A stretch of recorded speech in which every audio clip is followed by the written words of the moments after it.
From 2Keto LLC, it's the Obesity Code podcast with Dr. Jason Fung and Megan Ramos. Each week, we bring you lessons and stories from the Intensive Dietary Management Program in Toronto, Canada. I'm Carl Franklin. And on the show today, Addicted to Sugar.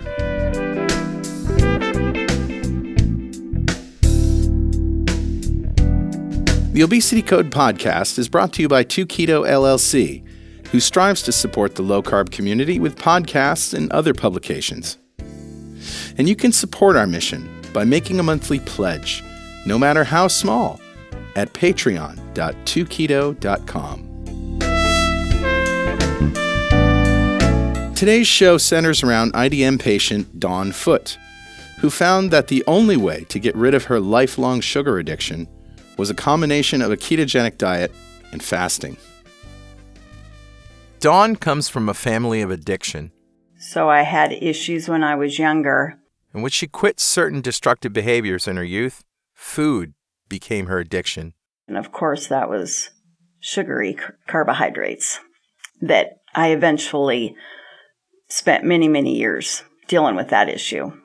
When she was 6 years old, Dawn was addicted to chapstick. Chapstick, literally, to where I would rub it all over my face. I remember even stealing money because I would run out of it, and I'd have to steal money from my parents so I could go to the store, walk myself to the store and get it.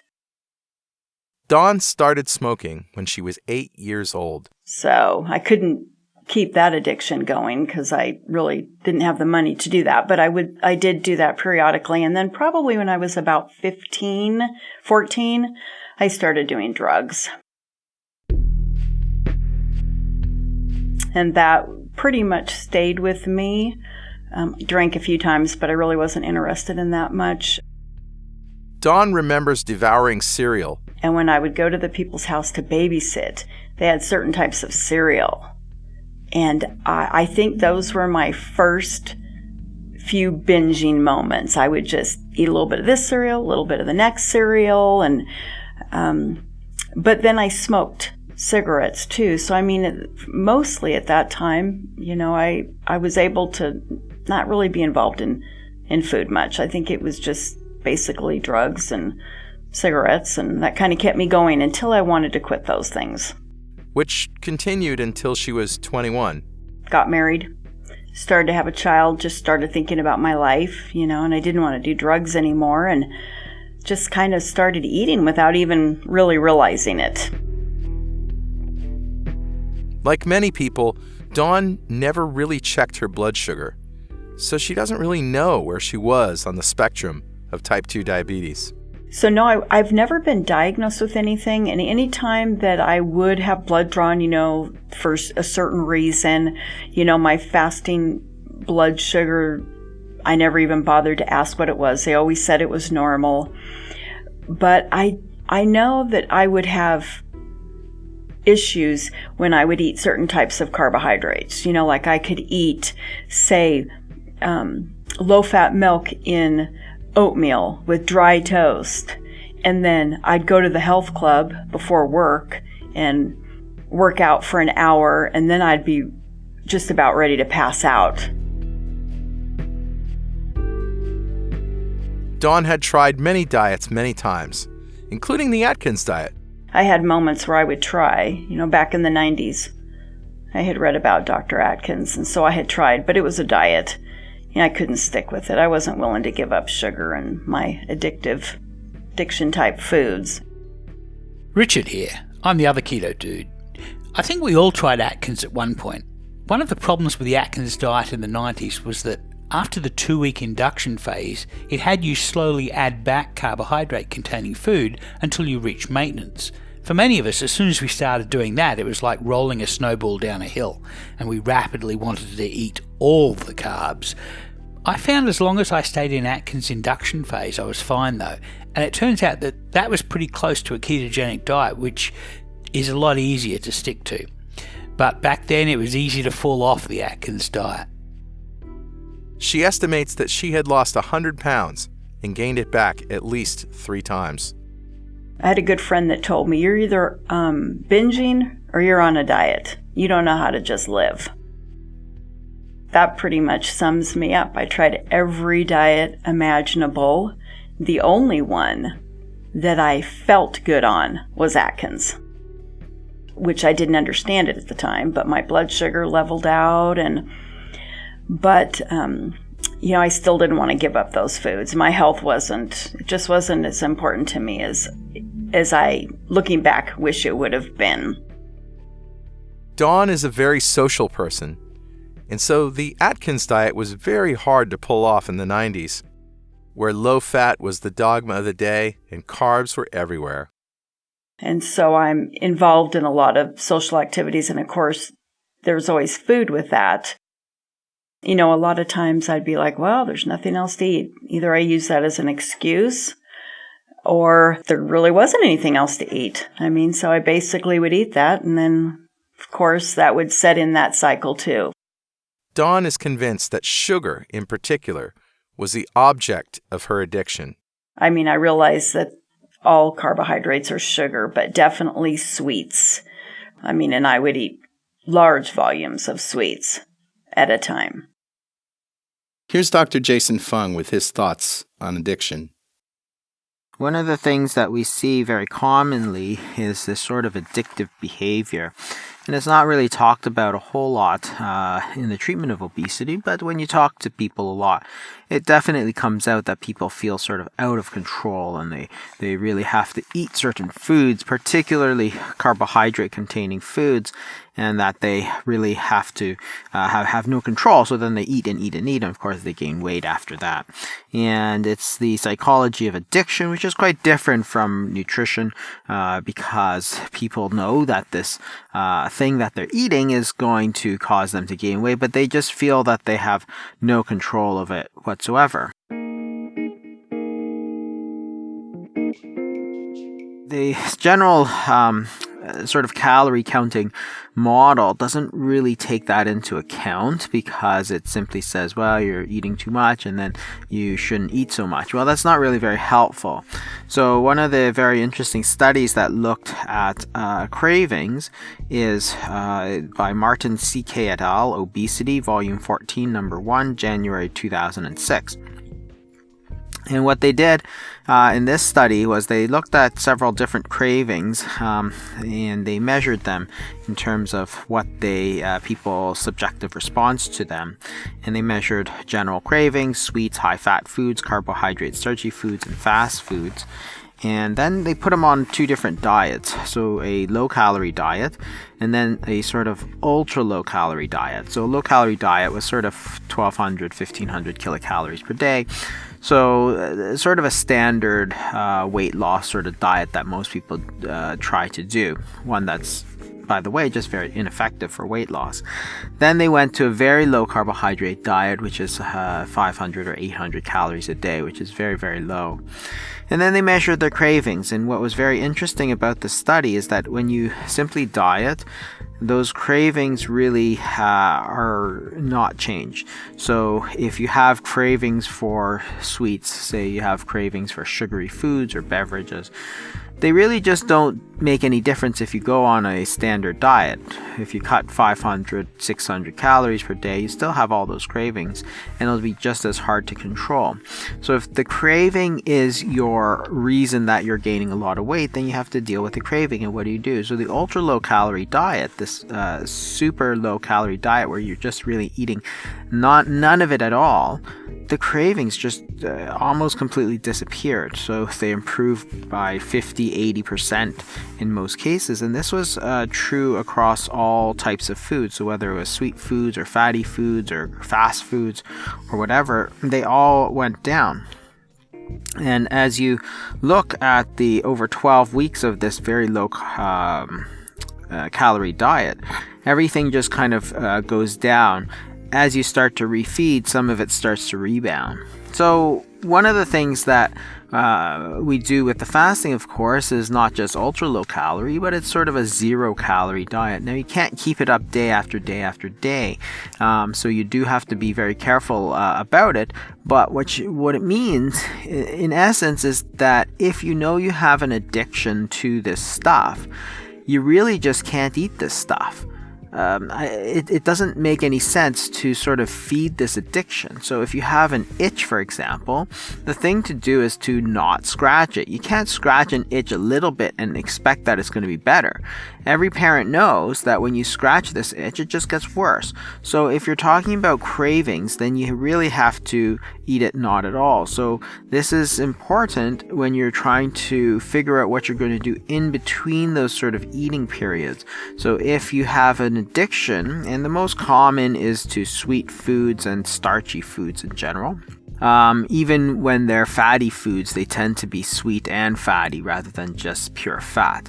So if you think about people who are quote unquote addicted to foods, what do people get addicted to? Well, they get addicted to sugar, they get addicted to chocolate, they get addicted to sort of donuts and ice cream and all this sort of stuff. You don't get addicted to pork, for example. It's almost unheard of that somebody says, oh, I started eating pork chops and I just couldn't stop. For the most part, what you have to really avoid is ultra-processed foods. And so fast foods would sort of fall in that line. And it's not really the fat that's the problem. The problem is really the fact that ultra-processed foods remove a lot of the things that naturally fill us up. So if you take a pork chop, for example, or salmon or something like that, or apples or whatever, they have natural satiety signals. So when you eat several apples, now there's lots of fructose, there's lots of carbohydrates in an apple, for example, and it's sweet. But people don't say, wow, I just started eating apples and I just couldn't stop. I ate like 60 apples. And it's like, yeah, I never heard of that. But people will say, oh, I ate some cookies and I just couldn't stop. The body has several satiety signaling mechanisms. There are stretch receptors in the stomach, so as you expand the stomach, that will naturally signal you to stop eating. There's a satiety signaling peptide called peptide YY, which is secreted from the cells in the lining of the gut and is sensitive to protein. And there's also cholecystokinin, which is a peptide hormone secreted by the cells in the small intestine, which is sensitive to fatty acids.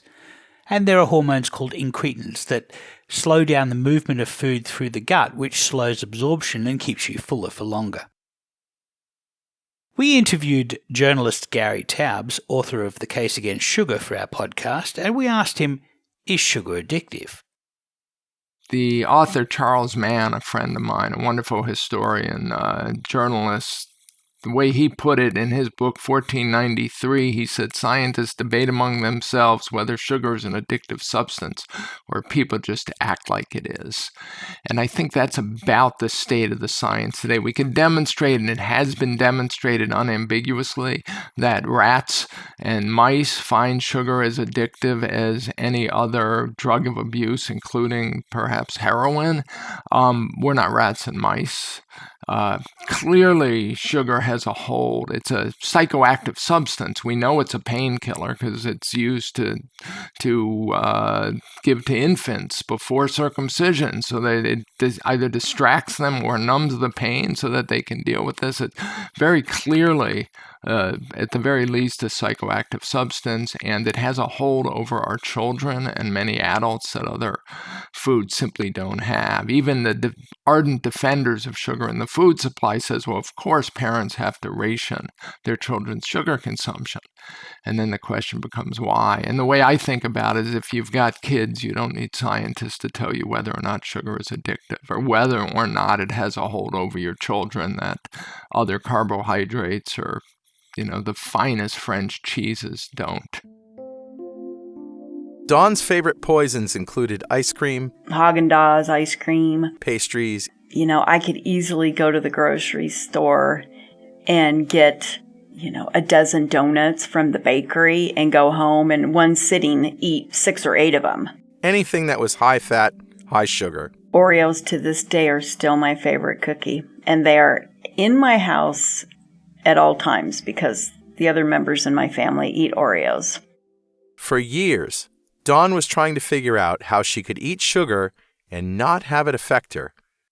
I asked her if she'd ever been diagnosed with an eating disorder, and she told me, I don't need anyone to diagnose me that way. I know that the way I ate food past the point of being sick, literally, and would continue doing, that's not normal.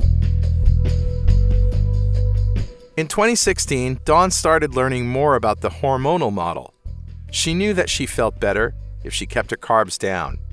I had heard about Dr. Fung, and then I started learning more about the ketogenic way, watching my protein, because I think I would eat too much protein. I mean, being a food addict, I was really a volume eater, and I liked to be able to eat large volumes of food at one time.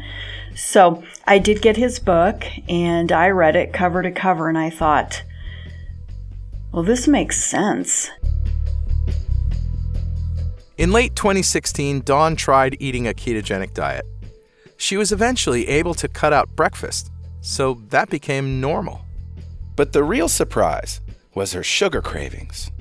I would say physically, my sugar cravings went away easily within 3 to 4 weeks of eating a ketogenic diet. Dawn's first extended fast was a 5-day fast, which she did on her own without any supervision after several months of being ketogenic. I think it was in April or March, I had learned also about the IDM program, of course. And I thought, you know what, I want to try that. She didn't just jump in, though. She wanted to be fat adapted before she fasted. I'm sure it was several months that I had been ketogenic before I did my first fast.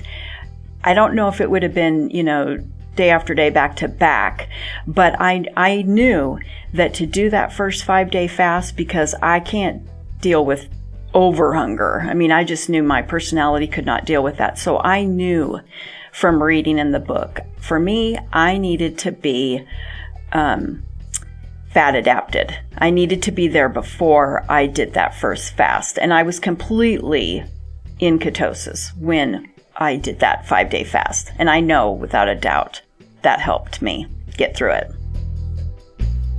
Dawn discovered that feeling hungry is relative. Well, the first couple days, I kept thinking, I feel hungry. And then people kept saying, oh, by the third day, you're going to feel great. On the third day, I still felt a little hungry. No blood sugar issues, which was nice. No, ups and downs. And by my fourth day, I was like, wow, I don't feel any hungrier than, in fact, I feel less hungry than if I were to eat a meal with carbs. I think I could have gone longer. It's just I just wanted to eat. I had never gone 5 days in my life without eating, but I ate. I wasn't hungry, but I did eat. I was losing weight. I wasn't losing it as fast as I would like to, because I had, this last gaining period, I had gained about 40 pounds, 45 pounds. And so, of course, I wanted that off right away. But I was, I was consistently losing a little weight here and there. But fasting, definitely longer periods of fasting, took that up a notch.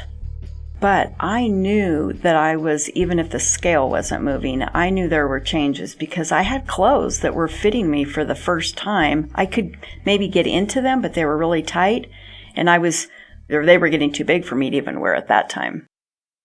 The moment of realization for Dawn came when she attended a wedding. And it was a good friend of mine's, her daughter's wedding. And I've known this little girl. In fact, my granddaughter was her flower girl. And I thought, oh, I'm going to this wedding, my first big thing after being keto and sticking with it, And I really didn't have any problem. I told myself 1 plate of food. I ate some things on there that were not ketogenic, but I didn't eat anything sweet, and didn't even give it a thought.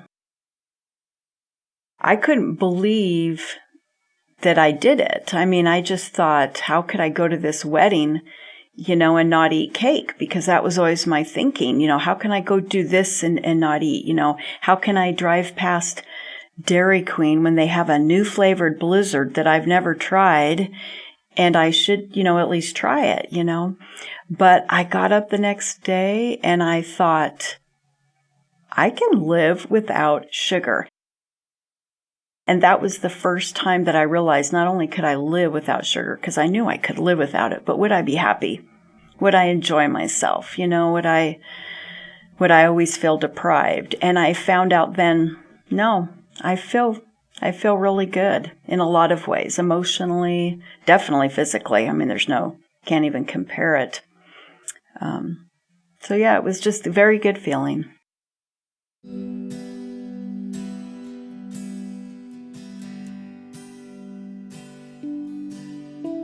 In April of 2017, Dawn joined the IDM program. Dawn's always been very committed. And that, of course, is Megan Ramos, director of the IDM program. Dawn came into the IDM program wholeheartedly believing that this is what she needed to do and this is going to get her success, and that she just had to do it to get success. She was in the right mental frame to start this way of life. Dawn's longest fast had been 7 days. She's done 4 or 5 5-day fasts, 1 7-day fast, and consistently does 1 meal a day. Dawn distracts herself by staying busy. She works at home.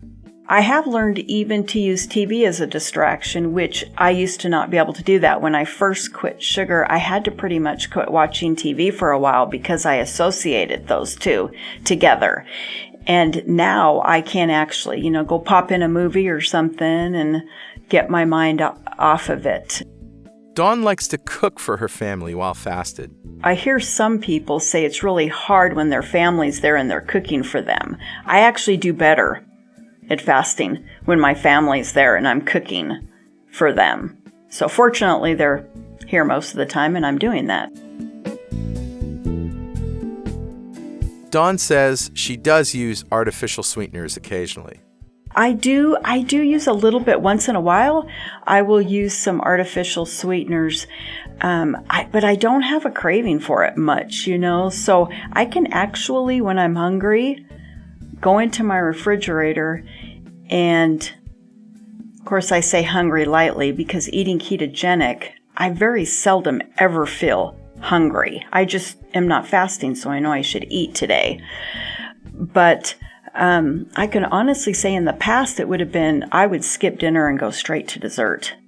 Now, even if I have something that I can make with an artificial sweetener, I normally just choose something savory to eat.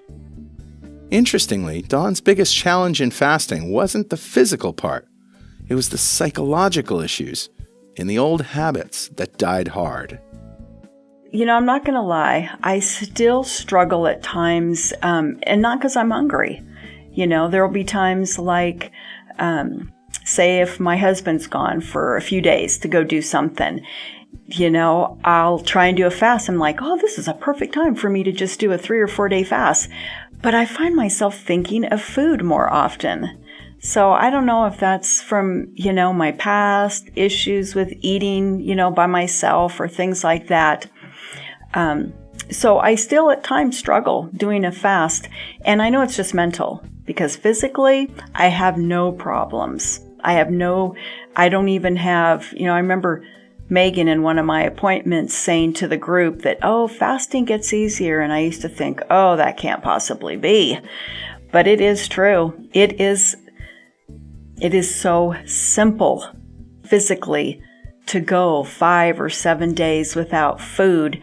But I still get caught up on the mental part of it sometimes, and I end up breaking it early. Sometimes it's just that emotional connection to the food, like Dawn was describing. It's not that I actually crave carbohydrates, but you have these emotional memories. And I think I talked about this on one of the holiday podcasts. But when I was a kid, at Christmas time, my grandmother made like the most perfect, beautiful, dove-shaped shortbread cookies. And I used to watch her, and I loved watching her bake these cookies. It was such an art to her. And it was a special moment that I had with my grandmother on Christmas Eve. I would be in her kitchen and I would watch her make these cookies, and I just loved watching her make them. I loved the attention to detail she spent on these cookies. I loved our time together. It was a Grandma and Megan time, and it was that special moment with her that I had on Christmas Eve. And then we would always take the first two together before she gave them to anyone else on Christmas Day. So I have this really special connection with my grandmother and our history here surrounding these shortbread cookies. And throughout the entire year, I never want a cookie. I never want a shortbread cookie. I don't even really like shortbread cookies that much, to be honest. They're not my cookie of choice if I was going to have a cookie. But I have this strong emotional connection at Christmas time to these shortbread cookies. So all year long, I can pass up these shortbread cookies. I don't care for sugar in the first place. I was always someone who struggled with more starchy foods like bread and pasta and potatoes. So to me, it's just so mind-boggling that every Christmas I would just have this intense craving for a shortbread cookie, like out of nowhere. And then I realized that it wasn't that I was not in ketosis, and it wasn't that I was doing something wrong with my ketogenic diet, and it wasn't that I needed to fast more. I had this true emotional bond to shortbread cookies at Christmas time. So did you tell your family and friends what you were doing to lose weight? I tell people because I have a lot of friends that have seen a huge transformation in me since April. What do you do? What do you do? And I'm like, I just eat a ketogenic diet and I fast, and it literally fell off. I feel better today than I did in my 30s. And I'm sure part of it's because I've kept my weight down. But after doing more research and reading, I realized how bad I felt with constantly insulin being pumped out in my body. Whether I saw weight gain or not, I'm realizing that I think there was a lot of fatigue that went with that. And how much weight have you lost? I have lost since April of 2017. I have lost about 60 pounds. I've lost weight like this before, but I've never felt this good. I've never felt like I can, run a marathon. Don't want to run a marathon, but I feel like I could if I had to. Well, my goal is definitely to always eat a ketogenic diet. That I'm never going to change, and I will always do fasting. I keep thinking I need to lose probably another maybe 15 or 20 pounds. Everybody else tells me I don't, but that's probably just me. But I think once that happens, or if it happens, I'll always do some type of fasting, whether it's intermittent, whether it's maybe 1 5-day a month, whether it's just because I'm in a place where they don't have food that I can eat. And so since I'm in a ketogenic state, I can just pass that meal, which is, I do that frequently today, even if I've been at restaurants with people and I'm just like, I'm not hungry. And I just enjoy their company. I don't eat, maybe drink some coffee or something. I'm getting ready to go to California in a couple weeks, going to Disneyland, and I already know I won't be eating. I'm going to have to fast there because there's almost nothing to eat there. And I thought, that's real freedom when you can go somewhere, and if you've stayed ketogenic, you're already fat adapted, and I've got enough fat on me to live. I can get through days of when I'm put in a period like that. So I love it. To me, it's freedom from food. Thank you, Dawn. And that's our story for this week. You've been listening to the Obesity Code podcast, lessons and stories from the Intensive Dietary Management Program. The Obesity Code podcast is brought to you by 2Keto LLC, who strives to support the low-carb community with podcasts and other publications. And you can support our mission by making a monthly pledge, no matter how small, at patreon.2keto.com. I'm Carl Franklin. We'll see you next time.